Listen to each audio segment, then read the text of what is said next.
This Okay, conference will now be recorded. so we're in the month of Adar, the month of Adar, and we are heading towards Purim.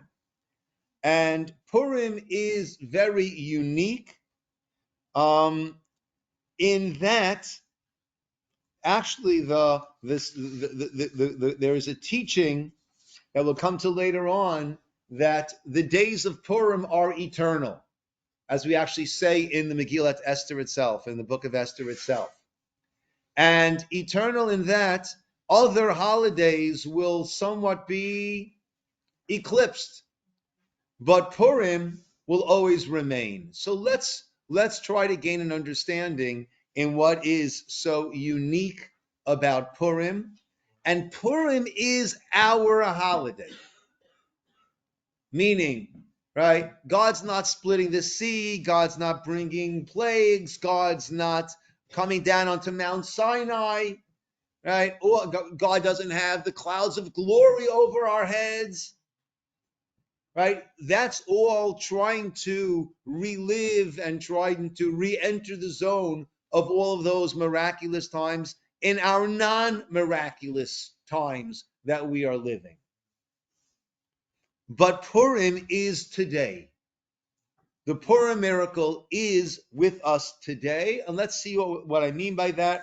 We start with source number 1, which is Rabbi Mordechai Becker, Gateway to Judaism, which is an excellent book that is required reading for those who are in a conversion process.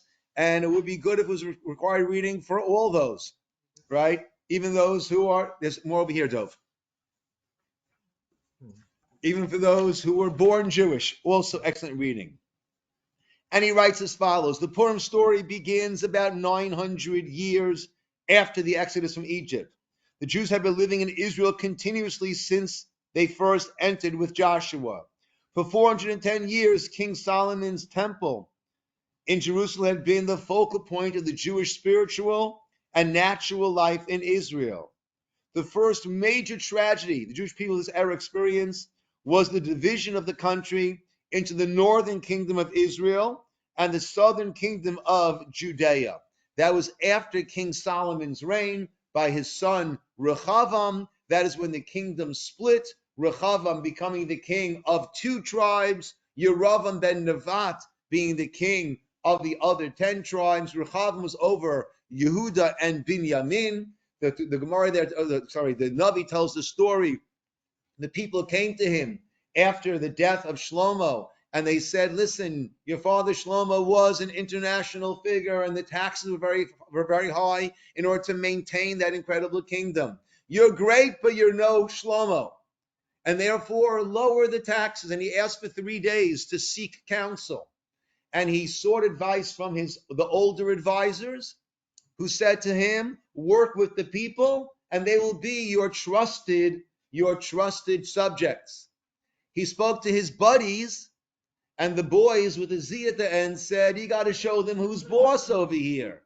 You got to show them who's boss over here. You're going to bend to their will now. They'll never stop. They'll keep making you smaller and smaller." And after 3 days, he decided to follow the wrong advice, and he told the people, "My pinky is thicker than the thigh of Shlomo, of my father. If you think he had a kingdom, just you wait and see what I have in store." And they said thanks, but no thanks. And they vacated. And 10 tribes split off into the Israel kingdom, which was the northern kingdom. And he became king over 2 tribes, over his own tribe, Yehuda, Judah, and Binyamin. And the Gemara there learns out, Im Amar Lecha Yiladim B'nei, who's a Canaan star. If children will tell you to build, and elders will tell you to deconstruct and don't construct. Because this Gemara says, because Binyan Yeladim Stira, the building of the youth is deconstructing, and the deconstructing of the elders is constructing, meaning they told him, right, build it up. And ended up losing 10 tribes. The elders told him, tamper it down. And that would have led to his being the king over the entire kingdom. So again, the first tragedy was the division of the country into the northern and southern kingdom. The northern kingdom, populated by the 10 of the 12 tribes, eventually invaded by the Assyrians under Sancherib, who exiled the Jews. Sancherib's policy of forced exile and assimilation directly caused the loss of the 10 tribes to the Jewish people. Less than 100 years later, the Jews were dealt another terrible blow. This time, the Babylonians, under Nebuchadnezzar, invaded Israel, destroyed the temple, and exiled almost all of the remaining tribes, Judah, Benjamin, and the priests and Levites who were living there, to Babylon, modern-day Iraq. Jeremiah the prophet had warned that there would be destruction and exile, but he also predicted that the Jews would return to Israel and rebuild the temple and their homeland. Hello, Ken. Jeremiah even put a date on the return, declaring the temple would be rebuilt 70 years after its destruction. Nevertheless, there were many who did not believe they would ever return to Israel and felt that this exile signified the end of the special relationship between God and the Jewish people. They became acclimated to the condition of the exile, built a well-organized Jewish community in Babylon and neighboring Persia, modern-day Iran. Keep in mind that when the prophets, Yirmiyahu, and even Yisroel, all the prophets were warning them about the destruction of the temple, they didn't believe it. Right? God, we have a temple, we have a Beit HaMikdash, we have God's house. There's no way that God will ever allow that to be destroyed. What they didn't realize, as we discussed during our Parsha class, is that that's true. The nations can never destroy a house of God, but if our actions would cause God's presence to depart, then they could destroy a vacated house of wood, gold, silver, etc. But realize that when this destruction did come, then there was this sense amongst the Jewish people that it had all ended. It had all ended. And God was not going to be redeeming us, bringing us back. Granted, there was the prophecy of 70 years, but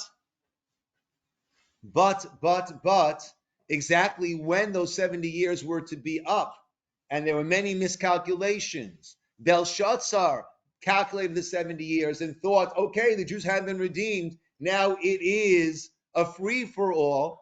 And he took the garments of the Kohen Gadol, and he took the vessels of the Beit HaMikdash, and that's we have literally the handwriting on the wall, and he was killed that night. Achashverosh's great party that the Megillah begins with was a celebration of what he had miscalculated as the end of the 70 years. So there was much nervousness, sense of just being adrift. And to add in,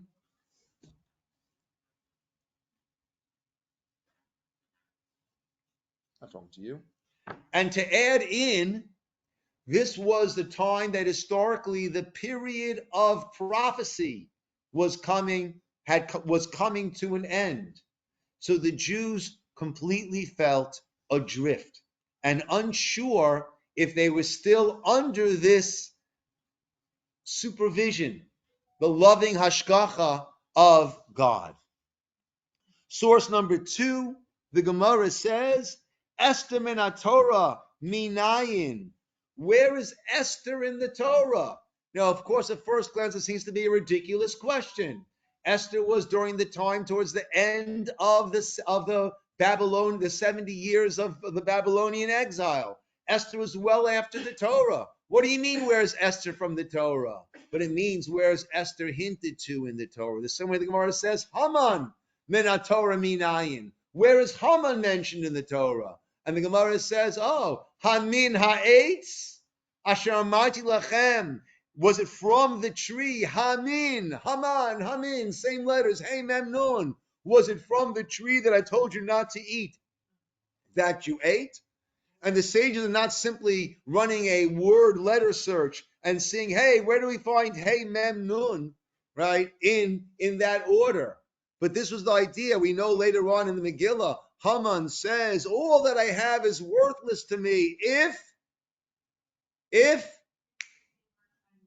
Mordechai is refusing to bow down to me. So you could have it all, but when you have it all and you're missing one thing, that one thing you're missing can make you feel as if you've got nothing at all. Sound familiar? The first command to Adam and Chava was to eat from all the trees of the Gan, but not to eat from the Eitz Hadas Tov Ra.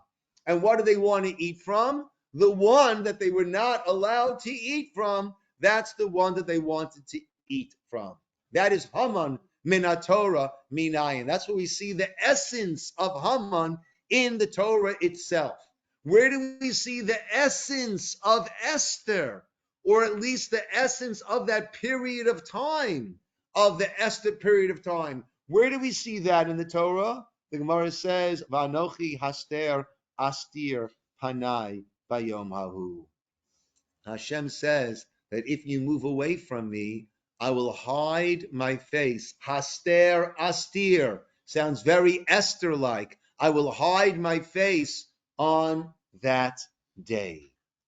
And that was the world of Esther, and that is our world. A world of Hester Panim, a world where God is behind the cloak, or thinking in Purim terms, God is behind the mask. And that's one of the reasons why we dress up and people dress up on Purim. When I see someone wearing a mask, what is my very first thought? Who is that? Who is behind the mask? And we're supposed to look at this world and have that same thought and see how Hashem is behind the events of this world. Number 3, and let me keep you moving over here. Once again, those who are online, I won't be seeing you now once I start moving this up for you guys. So if you want to talk, please speak up, but don't just raise a hand. I won't notice that. Okay. Number 3, Rav Pinkus says, that we'll go right to the English. This is also the reason for which none of the names of God are mentioned in Megillat Esther.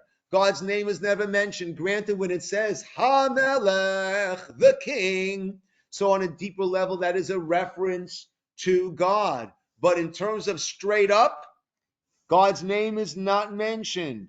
Since if his name would be written explicitly, this would constitute a departure from the natural into the supernatural. That is applicable to Passover. That's Pesach. That's Shavuot. That's Sukkot. Purim, however, reveals that each aspect within nature, within that which appears to be nature, appears to be natural, is imbued with Piskat Ahava. Actually, the Hebrew is so beautiful over here. That is the epitome of God's love. Where does one find more intense love? In Passover or in Purim? On Passover, God raised us over the entire world. But in Purim, we recognize God in every nook and cranny of the natural world. Do we hear that? That's very, very powerful. Pesach is us. Miracles were over the entire world. But how about seeing God in every, as he puts it beautifully, in every nook and cranny, right? Ba'olam hateva, in every part of the natural world. Ha'utzma shel Purim nimtzeit bateva. The power of Purim is in the quote-unquote natural, so to speak, and seeing the godliness in all of that. And that's why I said Purim is our holiday. Purim is the world that we live in. And that is our Purim mission, to find the godliness in all that goes on. Rav Hutner beautifully says, Mashal shnei bnei Adam. Imagine 2 people. Nistavul hakir anashim balayla. They have the job of recognizing people at night. Okay? So 2 people in a room, and people are coming in the dark, and our job is to recognize them. The first used a flashlight, had a flashlight. He could see the face of the people, recognize them. The second did not have a flashlight. So what did he do?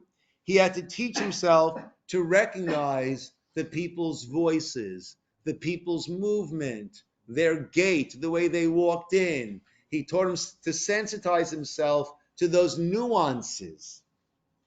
As to which one had a greater level of clarity, the first was superior to the second.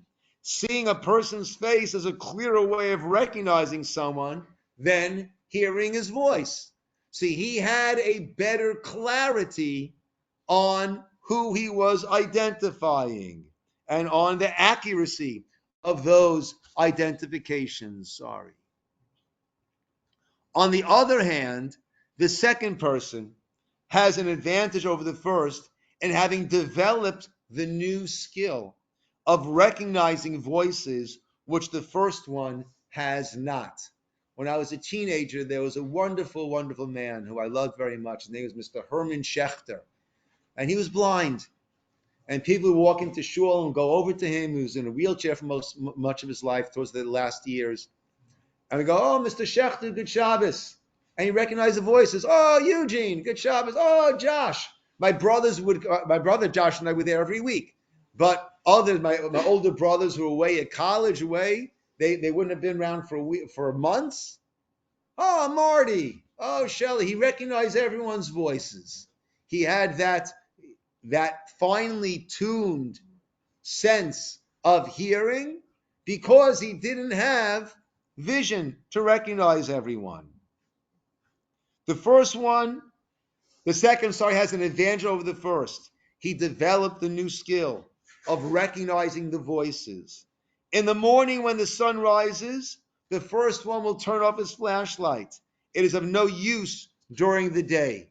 He will have, we turn the page, have gained nothing during the night, which could help him during the day. The second one, however, will always be able to use the new skill of recognizing voices, which he developed in the dark, even during the day. That's the world that we live in, my friends. Learning to recognize God in the dark, in the haster astir panim.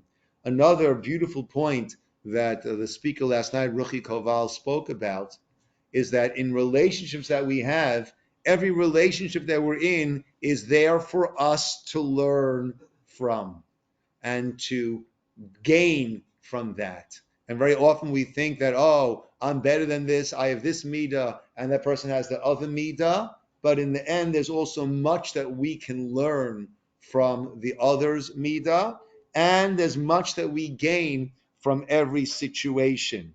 And those are also new skills that we develop in the dark, new skills that we develop while we are here. And that is why the divine providence, Hashgacha Pratis, has us with different people, different situations, different encounters, because all of those are there for us to grow and to gain from. That is why the Navi Yirmiyahu, Jeremiah, source number 5, says the idea, Lachen, behold, Hine Yamim Ba'im, days are coming. That's Shlomo Karbach. Yamim Ba'im, days are coming, Hashem, says Hashem. V'lo Yomar Od, we will no longer say, Chai Hashem, as God lives, Asher Ha'elav in Yisroel, that He brought us up out, Me'eretz Mitzrayim, up and out from the land of Egypt. Ki'im, rather, what will we say? Chai Hashem, Asher Ha'elav in Yisroel, Me'eretz Safon. Chai Hashem, by the life of God, long God lives, that He brought us out from the northern lands. Umikol ha'aratzot, and from all the lands. Asher Hidicham Sham, where we have been scattered out to. V'hashivotim al admatam, and He brought us back to our lands. Asher natati la'avotam, which I gave to their forefathers. At that time, Yirmiyahu prophesies that the redemption, the exodus the ultimate exodus will far eclipse the exodus from Egypt. So why are we going to talk about that? Why are we going to talk about, when our team won the exhibition season, when our team went to the championship, right? At that point, what happened before is eclipsed, is not such a great accomplishment. We'll look at the miracles of the ultimate geula, and that will be so much greater than the exodus from Egypt, then that's what we will speak about. Interesting, famous teaching from Rav Yaakov Emden. He said, often people say, oh, if God would do miracles today like he did when he took us out of Egypt, then I'm on board, then I'm observant, then I'm in. And he says, in fact, the miracle of Jewish survival throughout all of the persecution, all of these centuries, the fact that we are still here to talk about it in a vibrant manner, he says that is a greater miracle than the whole exodus from Egypt. But the greatest one will be the ultimate redemption, that exodus, and that will eclipse. So we're not going to talk about Egypt anymore.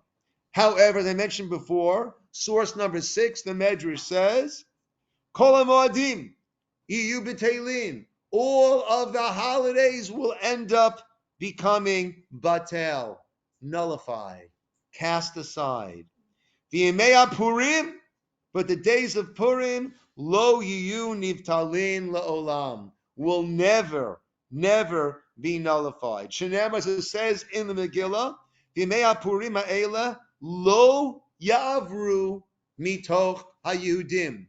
These days of Purim will never yavru, pass, leave, mitoch, from amongst the Yehudim.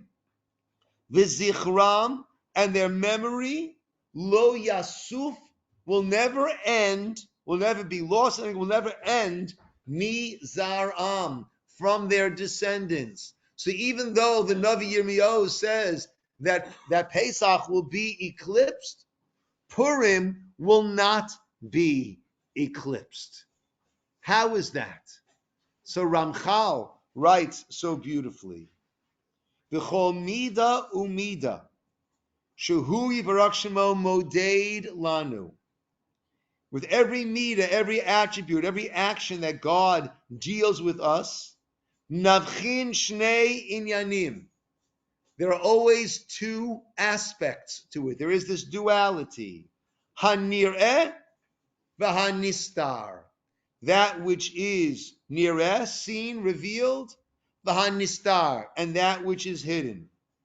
V'hanistar, that which is hidden, hi ha'etza ha'amuka, that is the deep counsel. Hanimtzeit tamid, which is always found. The design that's inherent b'chol midotav, in all that God does. Lavi bahen et habriot l'tikun haklali. Everything that takes place is a step in bringing this world to what he calls tikkun haklali, the ultimate tikkun, perfection. She'ein l'cha maseh, there is no action, katan or gadol, small or large, she'ein tochiyut kavanato, that its inner purpose is not l'tikkun hashalem, to bring the world to this perfected state. And in the future, God will make it known, Le'nei kol Yisroel, before the eyes of all Israel, how even the afflictions and the pain, and there certainly has been unspeakable horrors and pain that we have endured. I say, my generation, our generation, we were so fortunate to be born into a world at a time that we were born. Send it back 30 years, 40 years, 50 years. Wow, what a different world it would have been. What a different Jewish upbringing we would have had. In the future, Hashem, how the most difficult of times, lo hayu ella hazmanot litova, v'achana mamash livracha. There were nothing but preparations, setting the stage for good, and preparing for true bracha, true blessing. V'hinei, ata now, right? I'm crazy. What, Rabbi? You're going to tell me that the Holocaust? You're going to say that about the Holocaust? God's ways are not understood by us, klal, whatsoever. Rather, it is only the outside, the superficiality that we get to see. The tochiyutam amiti, but its true essence, what's really happening, mistater, that is completely hidden.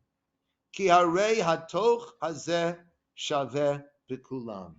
But that inner essence is the same, is identical for all that happens. Shekulam, they are all rak tov, v'lo ra klal.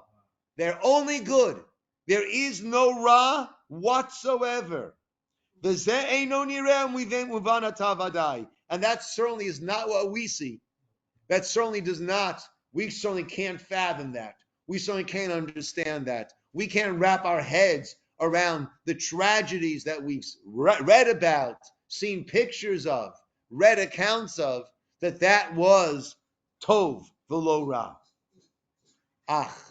However, the last paragraph, la'atid lavo, in the time to come, lavo zeh lefachot nireh v'nasig, that we will see, that we will understand. Echayu kulam misibot tachtu ulotav yitbarach, how they all were these movements, tachtu ulotav, winding roads, yitbarach amukot, deep lehetiv lanu, all leading towards giving us good, ba'achara yutenu, in the end.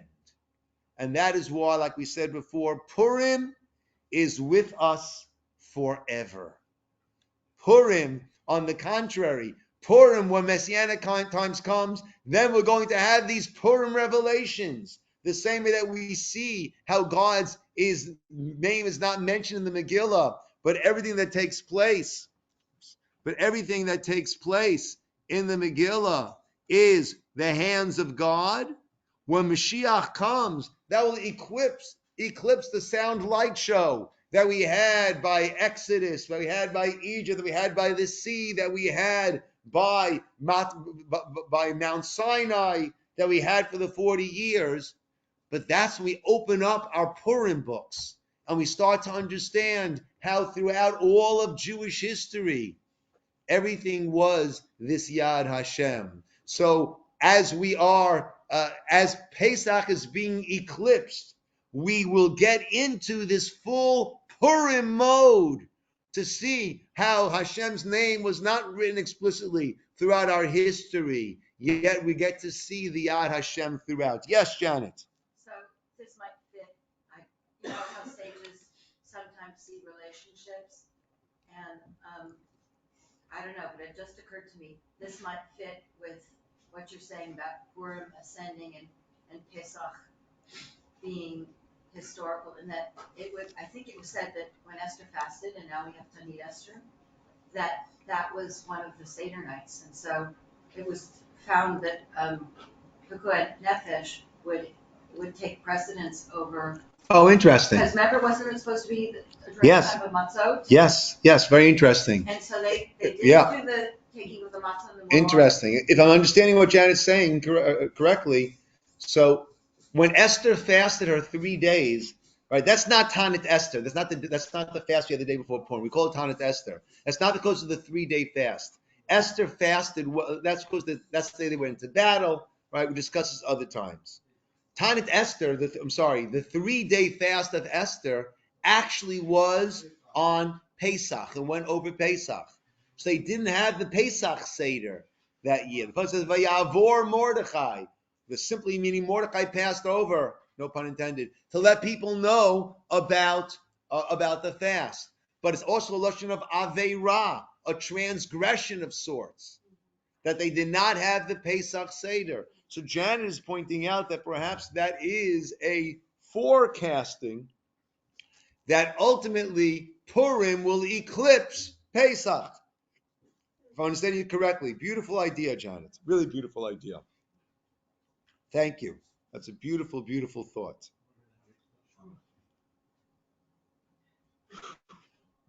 So the last source is Rav Friedlander in a sefer called the Siftei Chaim.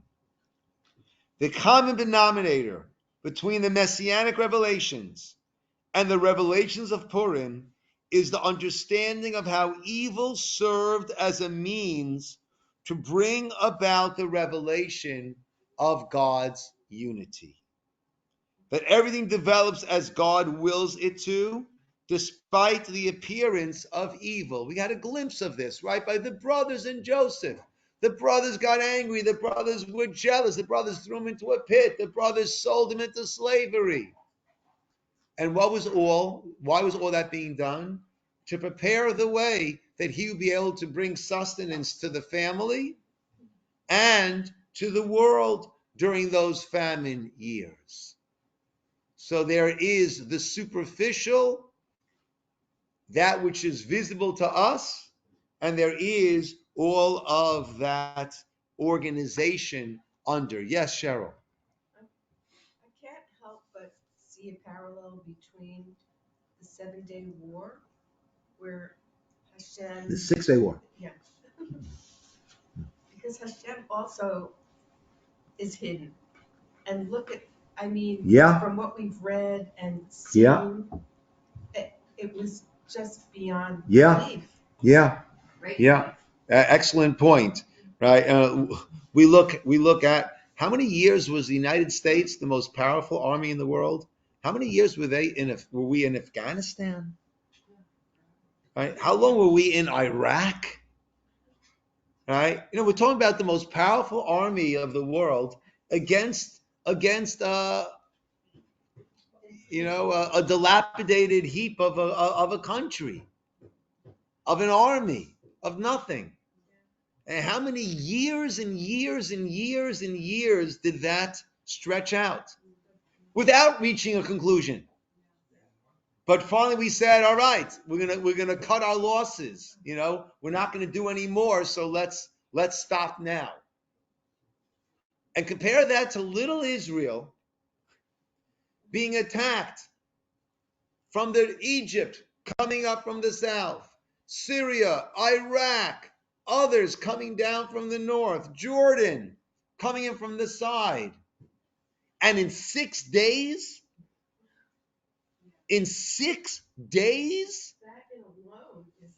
yeah. But it's done in a way that people could say, well, we had better training, preemptive strike, we took out their air forces, they lost supremacy of the sky, we had supremacy of the sky, and they were all lying to one another, and Nasser is telling King Abdullah, we're slaughtering them down here, join in, so he joins in, right? Sorry? King Hussein. Thank you. I stand corrected. King Hussein. Right? It could all be explained, but put it all together and compare it to, again, right? The United States, right? The Lamborghini going against a bicycle, going against Afghanistan, going against Iraq, and look over there. Yeah, excellent point. This will be the revelation in the future, that everyone will understand retroactively how everything was leading to the divine purpose. This is also the revelation of Purim, within the hidden actions, without overstepping the boundaries of natural events, the divine plan was revealed. All of the holidays will be nullified. The second paragraph of source number 8. This means that because the future revelation of God will be so much greater than any of the previous ones, consequently, all the earlier revelations will pale into insignificance. However, the revelation of Purim is different because it shares the same type of revelation as those of the future, which is the revelation of Gilui HaYichud. That is a concept that the Ramchal uses extensively in Das Tfunos and different svarim of his. Gilui HaYichud, which is the revelation, the revealing of Yichud, of the oneness. How everything is for this express purpose. It shares the same type of revelation as those of the future, which is the revelation of God's unity. Therefore, Purim will never be nullified. Just 1 second here. Let me get to my friends online. Where are we? There we are. Good.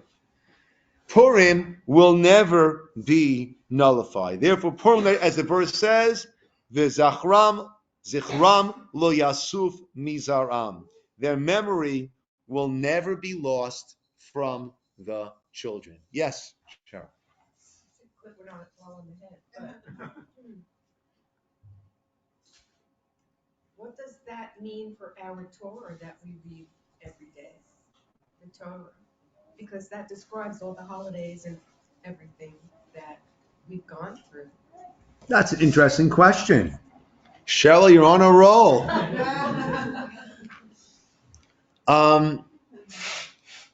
What that will, I would imagine that at this point, it doesn't say we're not going to celebrate the holidays anymore.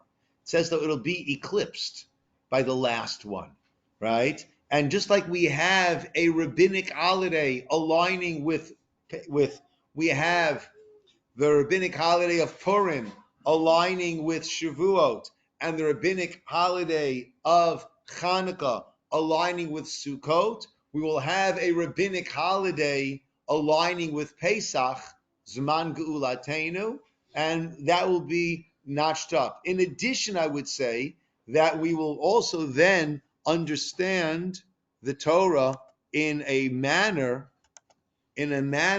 that will have many other aspects to it. So in addition to our understanding now, we will see the myriad layers of the Torah and probably how all of that is included in the Torah. If we say Haman's in the Torah and Esther's in the Torah and Mordechai's in the Torah, then certainly all of these events and all of these miracles that will take place and stages we will go through are also min haTorah minayin. We'll be able to find where they are in the Torah.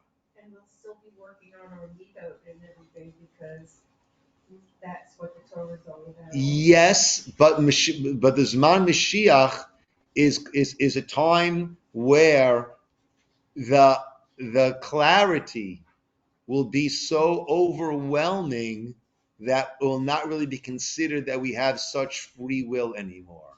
That's why we have to utilize the time now when we have lots of free will and sometimes use it well, other times not quite as well, right? Because this is the time when we can have that growth and that transformation. Because once there is no longer those real decisions, we become a lot more malach-like. The same way that when a person dies, at that point, they're no longer exercising their free will. They have the closest to God based on what they have accomplished until that point. So that is that point for the entire world, because that's the point of death. The person is going from this stage of life to the next stage of life. Well, the world will also go from this stage of existence to that stage of existence. That's why it's referred to as Yomim She'ein Behem Chayfetz, days for which we have no desire, either that we don't really have desires there, or we don't desire those days yet. As much as we want Mashiach to come, there is that other aspect that, am I ready to say, here are my credentials. This is what I have to present. I've accomplished all that I need to accomplish. No one feels that way. And therefore it's also considered Yamim She'ein Behem Chayfes. Yes, Janet? Sorry,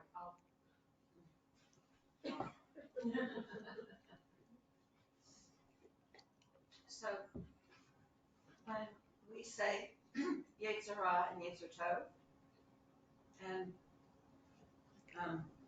one time, I think one lesson you gave across was that usually they're about equal. One is not stronger than the other. Yes, no. Yeah, there always needs to be this Zeh L'umat Zeh, a certain balance of Yetzer Tov, inclination for good, and Yetzer Hara, inclination to do otherwise. Will our Yes. Nishmot change so that Yetzer Tov is so much stronger? Yeah. Or is that just because of the clarity, or is that because the closest to God reinforces and makes Yetzer Tov stronger? Or we have a Yetzer Hara because we don't see all that's going on around us. Meaning, if the Gemara says that whenever the Gemara Bracha says whenever we're studying, right, every word that comes out between us, malachim are created. Right? If our eyes could be opened up and we would see angels, right, gathering to study Torah with us, and every word of Torah that's being said, the angels are gathering more and more and more and more. Right? If we could see that, then our Yetzer Hara would be somewhat subdued. What am I going to do wrong? I see what's happening in front of me. I see what happens when I do an Aveira. I see what happens when I do something good. Right? Imagine every time you do something good, right? You get a hug. Every time you do something bad, you get clocked over the head with a 2x4. Right? So at that point, how much free? That was the whole idea we discussed it by Paro. Right? Why did Hashem keep strengthening Paro? Because Hashem wanted Paro's free will decision to be, am I willing to bend and bow to the will of God or not? That was the free will decision that needed to be made, as opposed to, do I want to get hit over the head with another 2x4? Do I want another plague? So the strengthening of his heart was not taking away his free will. It was giving him free will to decide, do I want to bow to God or not?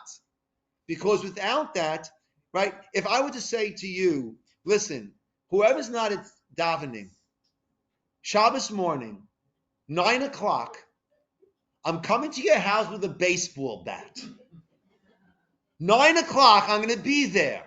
I can't be everywhere at 9 o'clock. I'm going to start my rounds at 5 to 9. Anyone who's not up and ready is going to get hit over the head with a baseball bat. Everyone has free will. But now your free will is no longer, do I want to be at shul at 9 o'clock? Your free will is, do I want to take a chance that this Ciner is completely crazy and he's going to be there with a baseball bat? You still have free will, but it's changed from coming to shul to baseball bat. Right? That's not really free will anymore. So if our eyes are opened up and we see all that's going on, if our eyes were to be opened right now and see, we also wouldn't have free will. Because we see what's happening from our good, we see what's happening from our bad. So, who's going to be suicidal? So, in your example for Torah study, with all the malachim, but also Hashem may still at that time, God willing, be imbuing people to have music and make beautiful symphonies. Sure. So maybe one time a month instead of Torah study, you choose to go hear what Hashem has endowed people with. Perhaps. Is that right? We'll go to a Beit HaMikdash and we'll hear the most heavenly singing of the Levium, right? But the music is going to be dedicated towards bringing God's beauty and bringing God's beauty, bringing our understanding of God that much greater. But the choices could still be one could be deemed not as appropriate. What I'm saying is, what do I know? But our understanding is that that's going to be a time where everyone is going to use their kochot, their abilities, to to be getting closer to God and bringing that spiritual beauty into the world, right? Yeah, right. So it's not going to be so much, do I go hear the Levian, right? Or do I go hear Guns N' Roses? Or maybe Guns N' Roses then will be making beautiful music to God. Who knows? Could happen. Okay. Guns and Moses, right? Okay. Way to go, Rabbi. Okay. Very good. That's it. Okay. If I could say hello to Kathy and to Rose. Okay. Hi. There we go. Okay. Good seeing both of you. Thank you, everybody, for coming. So once again, next Thursday, I will not be here for Lunch and Learn. We will resume, please God, the Thursday. Did I say Sunday? Next Thursday, no Lunch and Learn. We'll resume, please God, in 2 weeks' time. I'm away all next week. Yeah. Okay, 2 people had their hands up. Esther and Lauren. Oh, I was waiting. Okay, never. Yeah, we were waiting. Yeah, okay. Bye. Thank you very much. Wonderful having you with us.